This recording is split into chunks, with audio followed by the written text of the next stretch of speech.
Hello, this is Abby. Dear Abbey, this is gonna be a long one. Oh boy. Dear Abbey, how do you tell the difference between a new exciting crush and a rebound? Does it matter? Dear Abbey. Dear Abbey. Dear Abbey. Welcome to our little corner of the internet. This is the Dear Abbey podcast. I hope you stay and hang out with us. See you in a sec.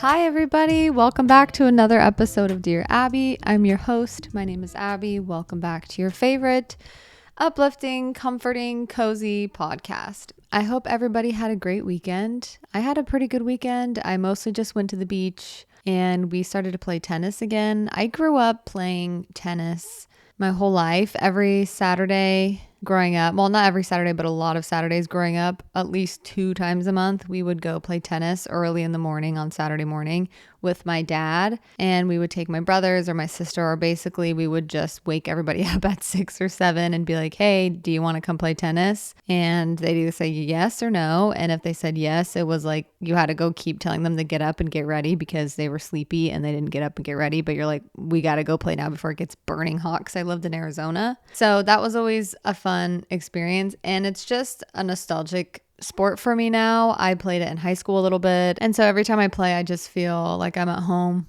and it makes me miss my family, and I wish I could just hang out with all my siblings and all of us play tennis together again. It's kind of like those meme videos. I don't know if it's a meme video. I don't know what meme videos are, but there's a caption on the top and it's a video. Is that a meme video? I don't know, but the caption says, me, if I catching this bus meant I could see my siblings every day growing up again, or something like that. And then he's chasing this bus and he's like freaking out and he's going really fast and he jumps and he starts punching in the train. He starts punching the train window, trying to break the freaking train window.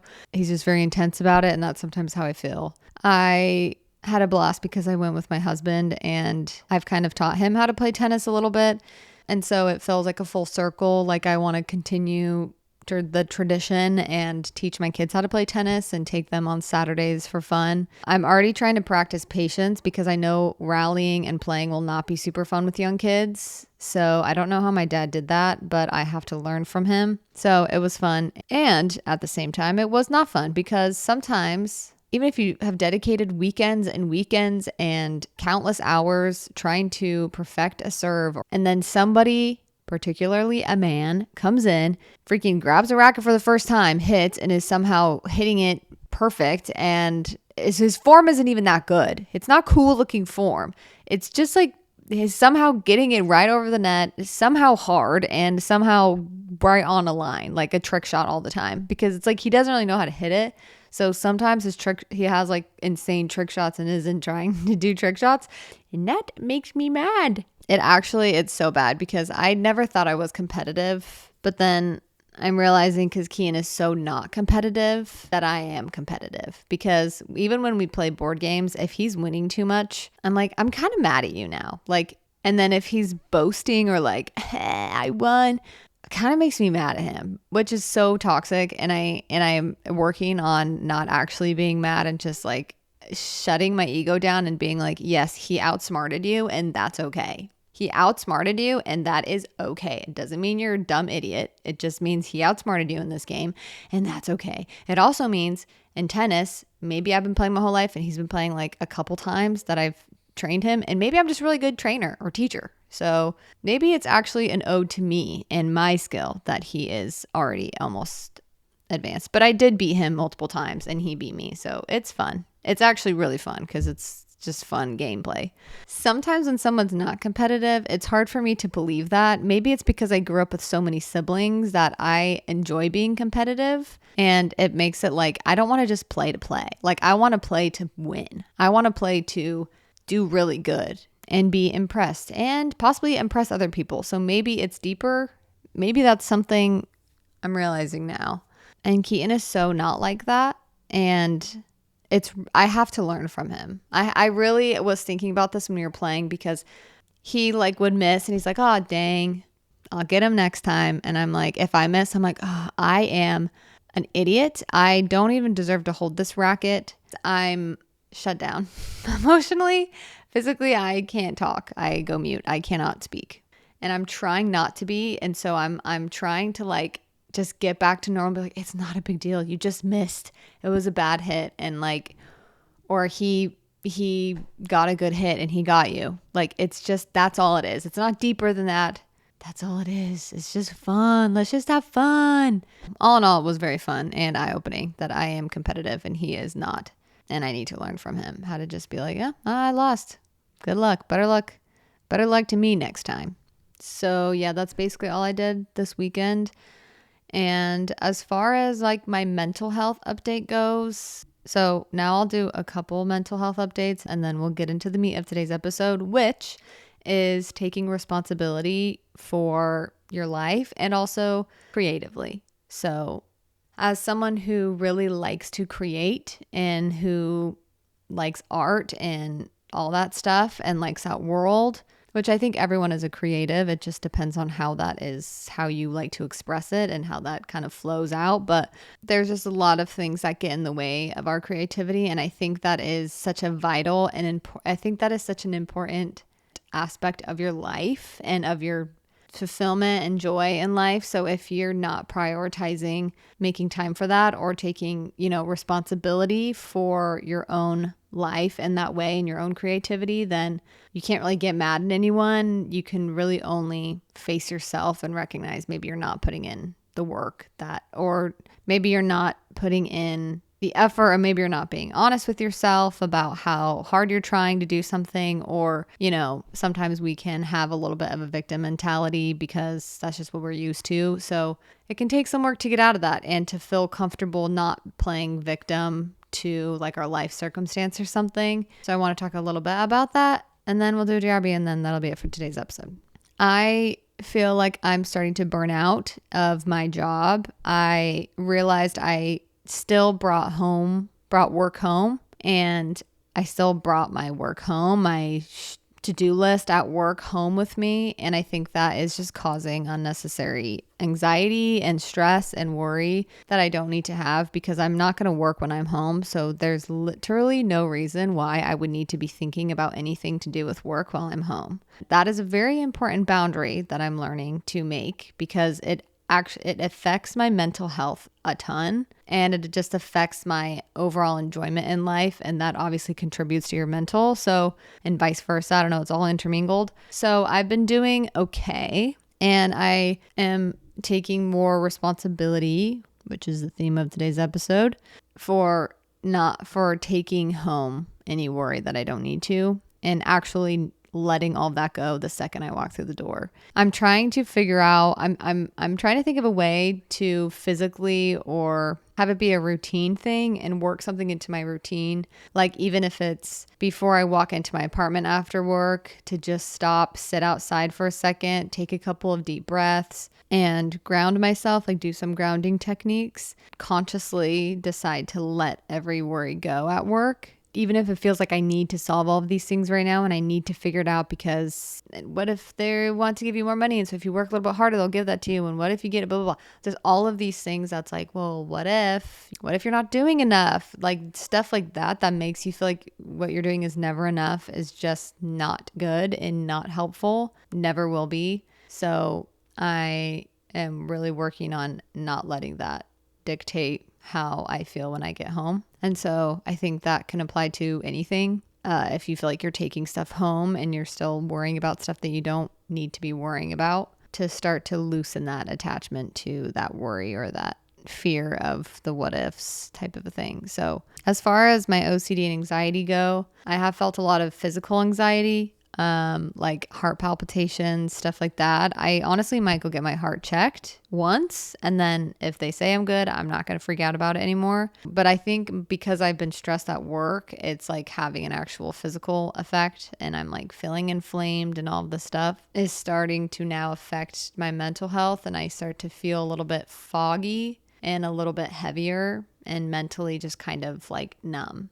I feel like there's nothing, like when I listen to things that I normally enjoy, when I do something I normally enjoy, now it feels like I flatline, like I have a mental flatline happening. So I think I'm starting to sense some depressive feelings, and it's something that I normally have to keep watch over. It's also just hard at this age and in this life with everything that we have to stay above that sometimes. So I refuse to shame myself or make myself feel bad. And I want to take responsibility for things that I'm doing to make it worse and change those, because there are things that I know I'm doing that's definitely not helping. And so might as well just try to help myself. And some of those are actually just to do and think less. So it's kind of nice, but it's also kind of hard to do that. So the meat of today's episode is taking responsibility for your life and your creative outlets, your creative projects, adventures that you're going on. The reason I wanted to talk about this is because I am the biggest procrastinator when it comes to my creative endeavors.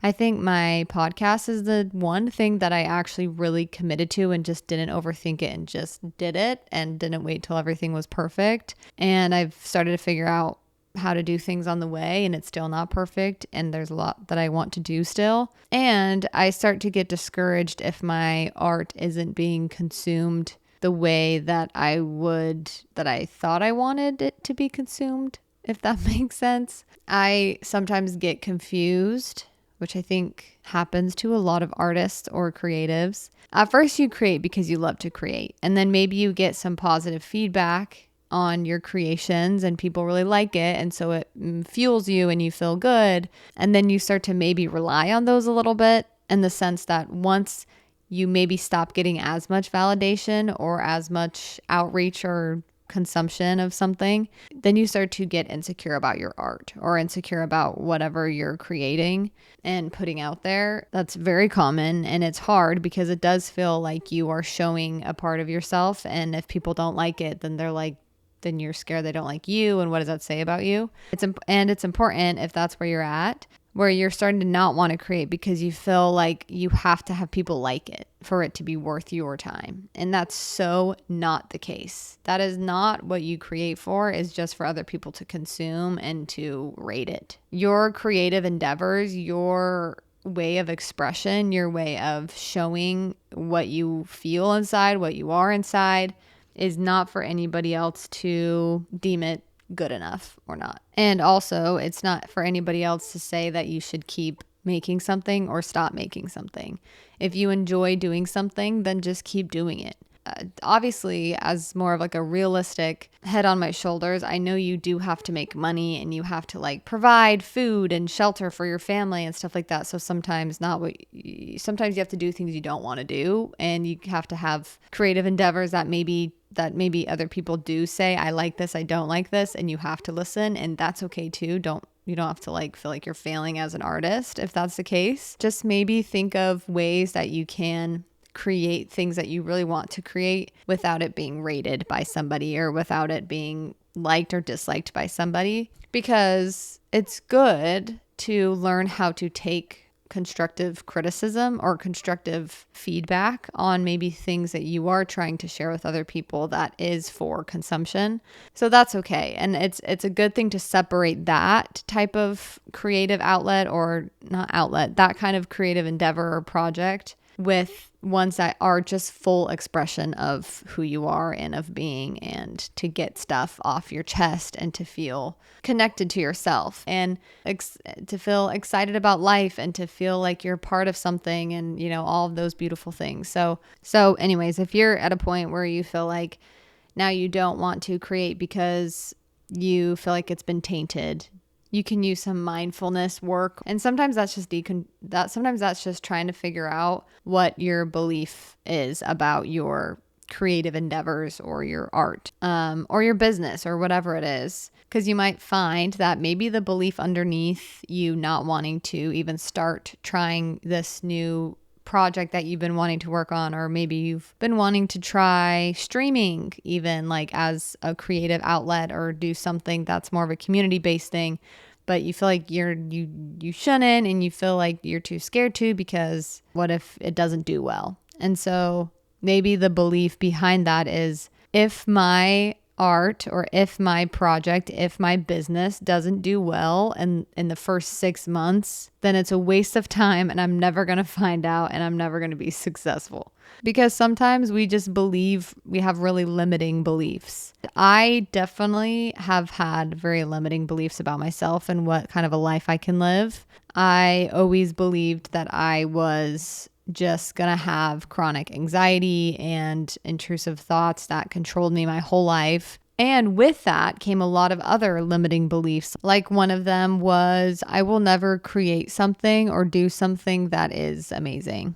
And I genuinely believed that. I was like, I am just an average girly, and not that there's anything wrong with being average, but I think all of us are so unique and special and can provide something only you can provide. That is unique and that is amazing. So you don't have to be this insanely different thing, but you are extremely unique. You're the only you. So you have that to give to the world. And don't listen to any thoughts that say otherwise, because sometimes if you have just been limiting yourself and believe such negative things about yourself, sometimes even when someone says that and tries to help you feel like you have a lot of potential, there's like immediate thoughts of like, no, that's stupid. Like, I don't need to believe that. Nah, that's so dumb. You know, all these thoughts come back and try to almost defend you and say, no, we can't do anything cool. But our life isn't going to look like that. It's like, it can though. And sometimes if you're closing your mind to that and you're closing your heart to that,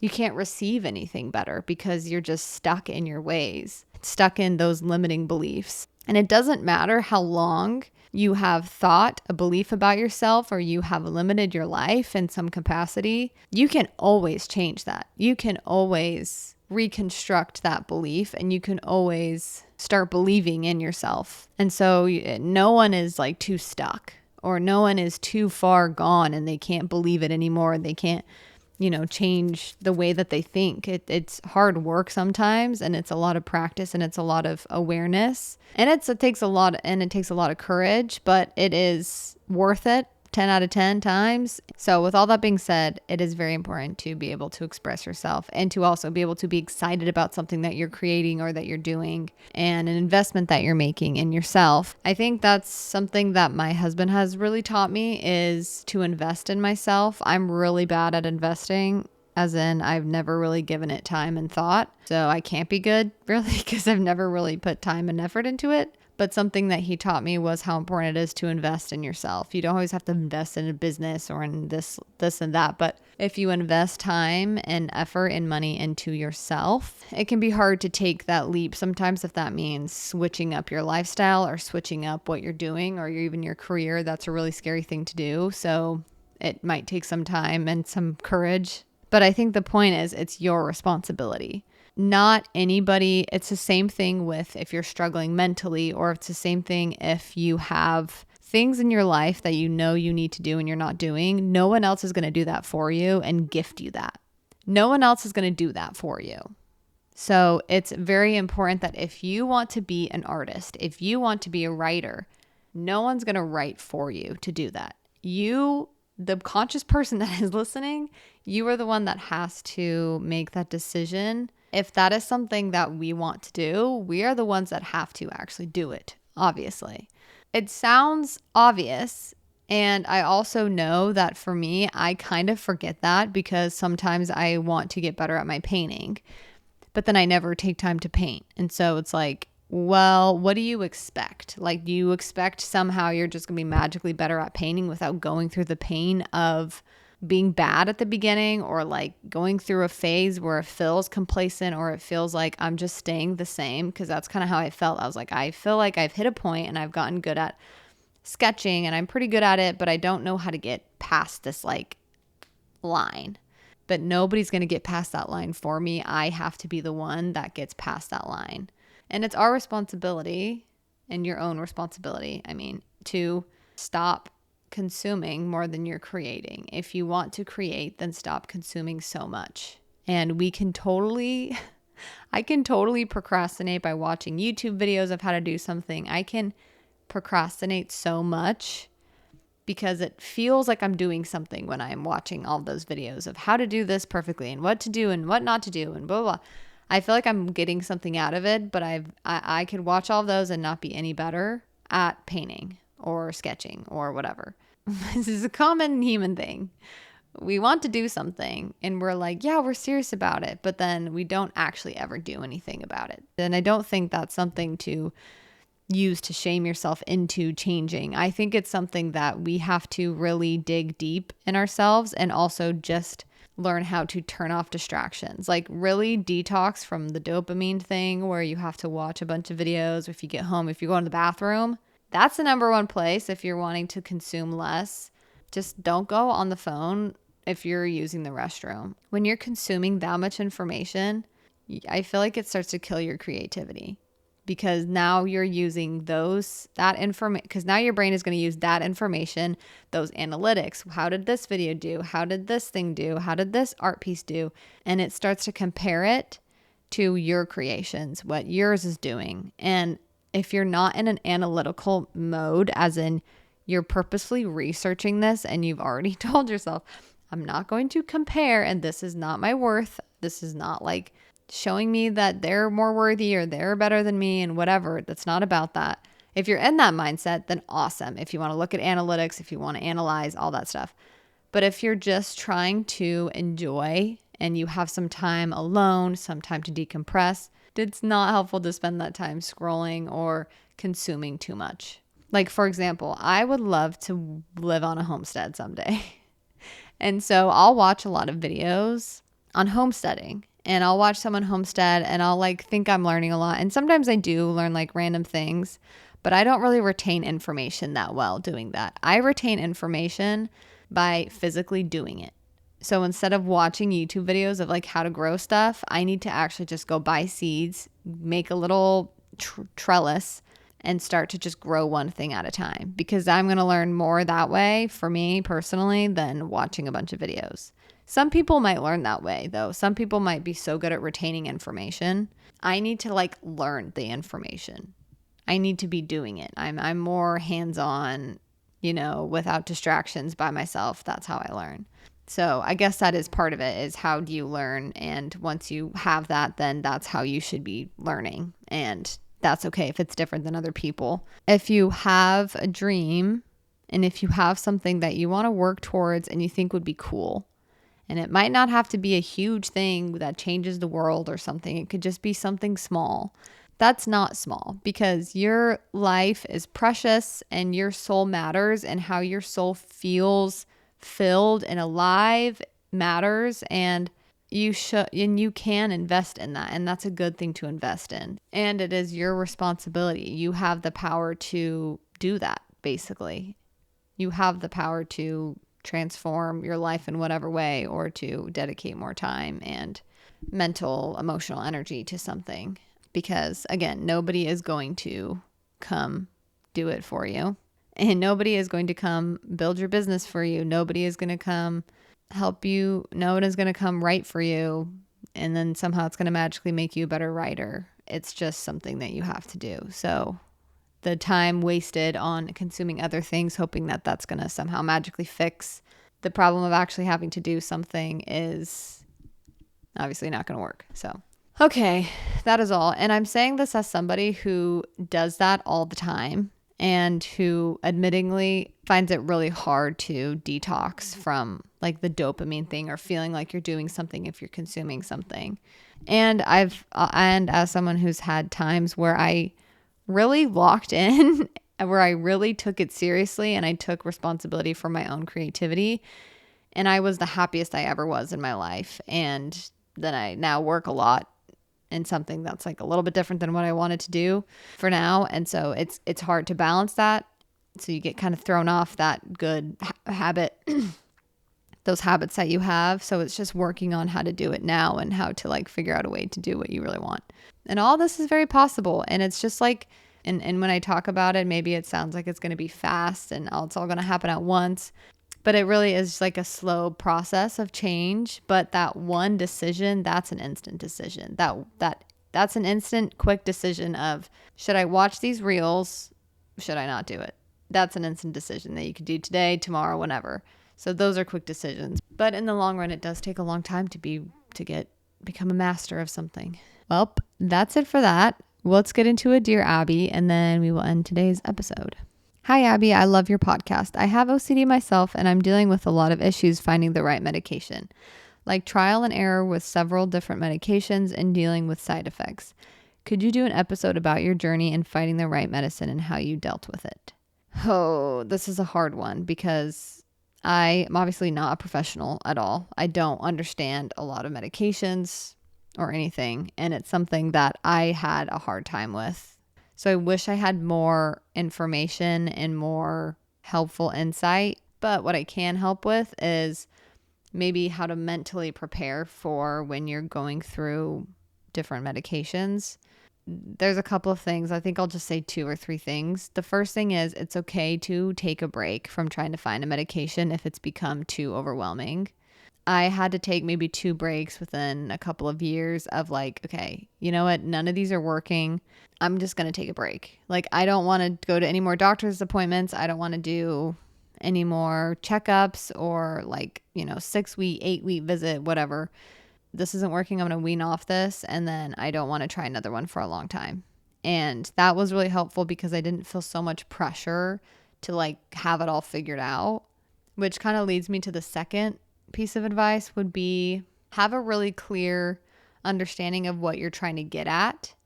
Because sometimes if you're just going on medication just because you're like, I don't feel good, so I need to go on medication, it can be not as helpful. And the psychiatrist might have a hard time figuring out what they should give you. Be very specific of what you want to be fixed with your medication. And it's okay and that might take a while to understand yourself and understand what you want out of medication.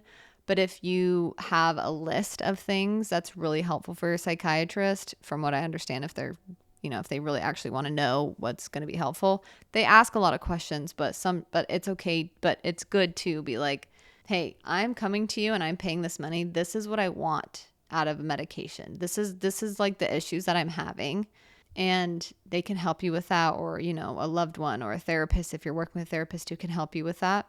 But have it be very specific. So that way also when you're taking the medication, you know what you're looking for to see if it's solved for any of that. So that can be really helpful because it gives you a direction.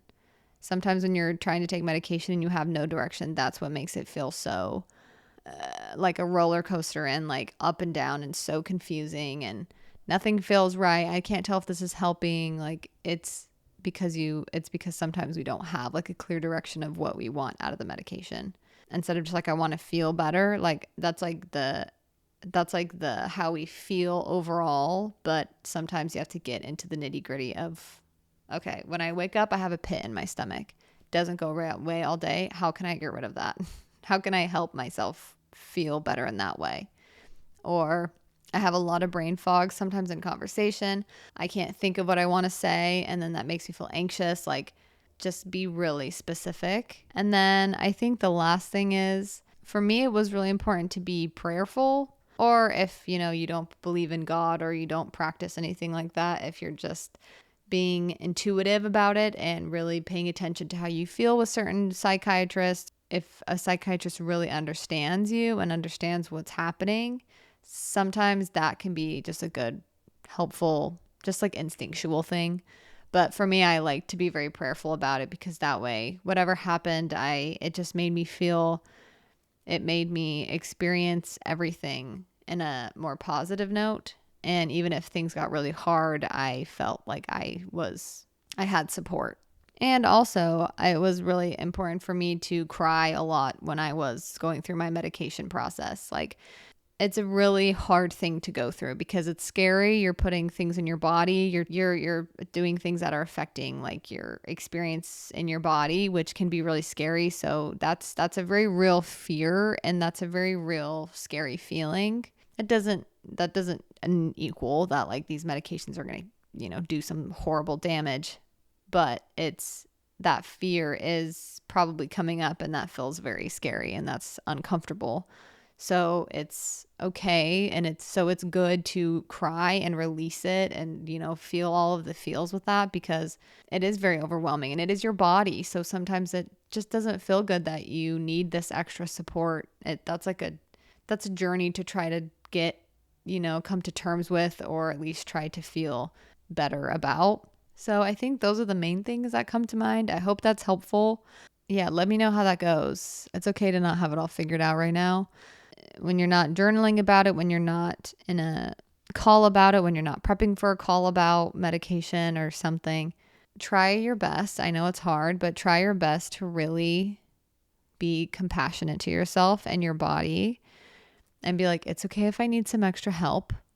Okay, I can get extra help. That might feel really good. That might be really good for me. It's not all, so bad and scary. And also try your best not to worry and overthink and analyze everything that you're feeling and thinking and stuff like that when you're not actively doing something like journaling your symptoms or something like that. So, which I know is hard to do from someone who tried a bunch of medications. It's really hard to do that if you're anxious about medications or you're just having a hard time with it. But I think you can work on kind of bringing that worry and that extra overthinking down as much as possible and just letting those thoughts like run their course. Be like, okay, I know I'm anxious about this, but I'm just going to sit with myself and like, we're just going to try to handle this the best that I can. Okay. That's it for today's episode, everybody. Thank you so much for listening to another episode of Dear Abbey. I need more Dear Abbey submissions. So if you have a Dear Abbey question, please text or call the number in the description below and leave a Dear Abbey voicemail or text message, and you'll be on the next episode or in the next couple of episodes. If you want to support the podcast, I would really appreciate it. You can share on your story. You can subscribe, comment on YouTube, as well as leave a rating and review on Apple Podcasts and Spotify Podcasts. That would be much appreciated. I hope you guys have a beautiful, wonderful weekend. Take yourself out, do something fun. You know what it'd be. Okay, love you guys. Bye. 우회전 taking a ride to journey 눈치 보면서 들어가야 할 때 찾아 나머진 바빠 개설레임 바꾸는 사람